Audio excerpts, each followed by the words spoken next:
As the UPA2 gets into election mode, another big announcement today meant to protect, the government says, home buyers from the so far lawless and unregulated real estate market.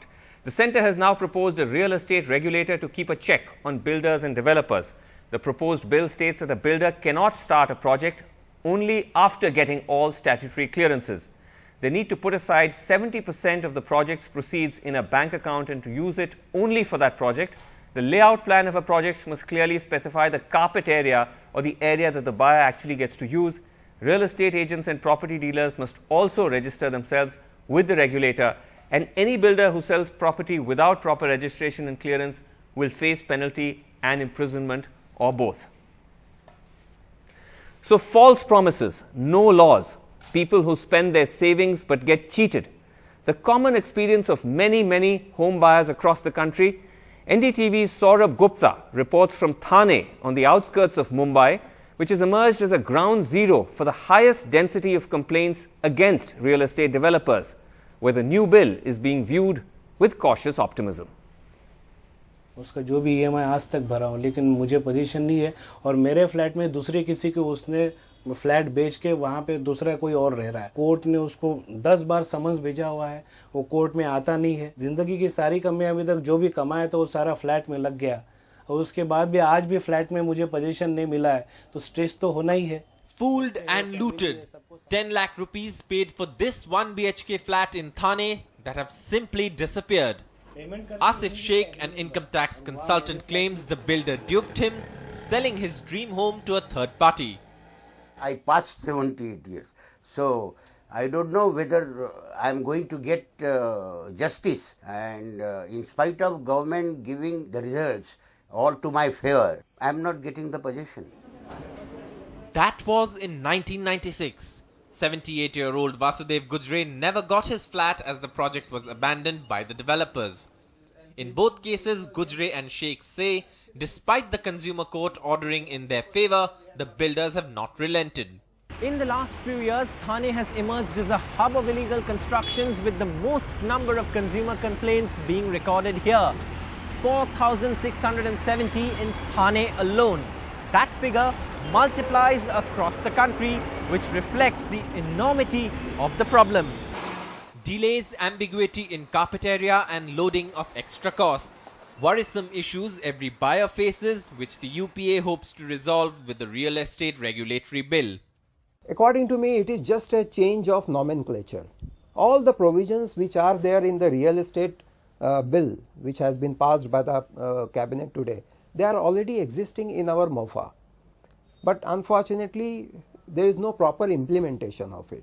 When passed and implemented, this will definitely be a game changer. I think it's a very good thing for the consumers and end user buyers in the real estate market. Land Acquisition Act, obviously, if that is enacted, if that becomes a bill. So both these acts as such, I think needs to be looked at. Is it going to create enough supply? Our belief right now is it's not. For this bill to become law, it has to go through a time-consuming parliamentary process.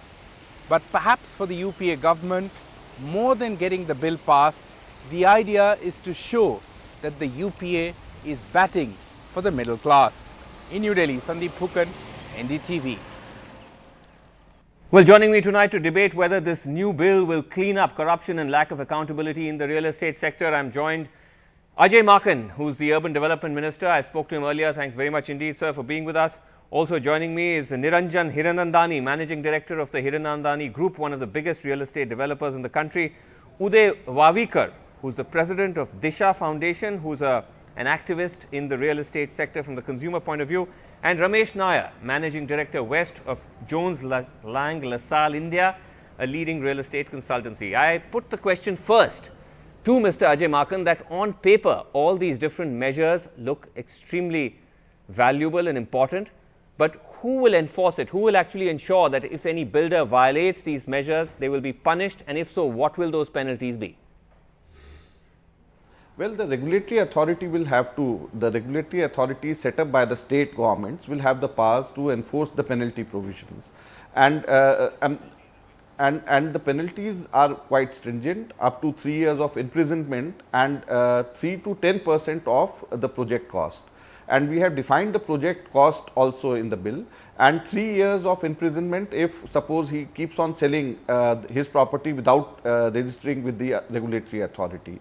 So, it is both the punishment in terms of imprisonment and also the financial punishment also.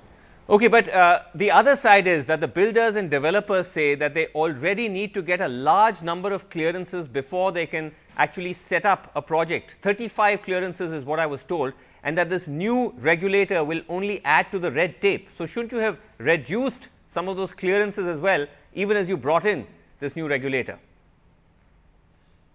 Well, first of all, let me clarify, this is not a clearance. This is just what the clearances you have to take. You obtain a commencement certificate, and after obtaining commencement certificate, just submit it to the regulator, and within 15 days the regulator registers you and you start your project. What we are saying is, without obtaining statutory clearances, you don't start taking money from the home buyers. What now many builders are doing is, even without getting statutory clearances from the various institutions, they launch a project, they take money from the home buyers. This is not adding on to 35 or whatever the number of clearances is. It is just that you take all the clearances and then you launch the project. This is the only thing which we are ensuring through this regulatory authority bill. Okay, and also you're saying that the developers have to deposit 70% of the money of that project into a bank account and only use it for that project. The idea is to prevent it from being diverted into other projects? We have said 70% or less only to meet the construction cost. What we have seen is that the money taken by these builders are instead of constructing on that for that project, they use the money to buy another piece of land. We say that you buy another piece of land, but don't take the money which is from which you are supposed to construct the apartment for the home buyers. Now, Mr. Markin, the fact is that each state has its own set of building bylaws, etc., etc. How is this bill going to ensure that there's just one streamlined law? And also, are you going to be able to get political consensus for this? No. First of all, let me clarify. It is not. There is no mess, and we had circulated this bill to amongst all states, 22 states, including the BJP ruled states like Gujarat and Madhya Pradesh, and the Congress ruled states like Andhra Pradesh, Rajasthan. They have strongly supported this bill. So, this is not something that the states are opposing to it, and only Maharashtra has legislated a similar kind of bill. No other state has legislated a similar kind of bill. So, when these builders say there is a mess, there is no mess, because except for Maharashtra, no other state has legislated a bill. What we are saying is there should be standardization of different terms. When they talk about the area, whether it is a super area, whether it is carpet area, there should be a standardization. How can you have standardization with different state laws having different meanings of carpet area, super duper area? Nowhere in the world we have concept of super area except that in India. So, we have defined carpet areas. Nowhere in the world the apartments have separate definitions in different parts of the country. You buy an apartment and you don't get a garage because garage is separate than the apartment. That will all be defined. Yeah. Okay, so you at least claim that things are going to change. We're not sure if that's going to happen on the ground. Let me go straight across to Niranjan Hiranandani. Mr. Hiranandani, I believe you have reservations about this bill. Is that true? And if so, why? Isn't this going to actually make it better for consumers who are otherwise at the vagaries of unscrupulous developers? There are two parts of the whole story, and I agree with Mr. Markin on the first part of it, that it's going to bring about an increased amount of transparency in terms of it across the country. The definition of carpet area, the definition of saleable area is certainly going to be something which is favoring the consumer, and I think this part of it needed to be done. So I'm 100% with Mr. Markin on the issue of transparency. Okay. What we're really concerned about is slightly different. What we're looking for is that while there are 32 permissions or so in various places, in Mumbai, Maharashtra, we need more than 54 or 55 permissions which are there, which earlier used to take about 2 to 3 months to get through, and today we take 2 to 3 years minimum plus environmental clearance to get through. Yeah. Now, if it's on top of the regulatory bill, if we are going to have this kind of delays which are taking place, and the regulatory authority has no authority actually to do anything about the permissions, and we are getting permissions stage-wise. Okay, so you're we saying get CC. You're saying that this is just going to add another layer of bureaucracy. Have a much better.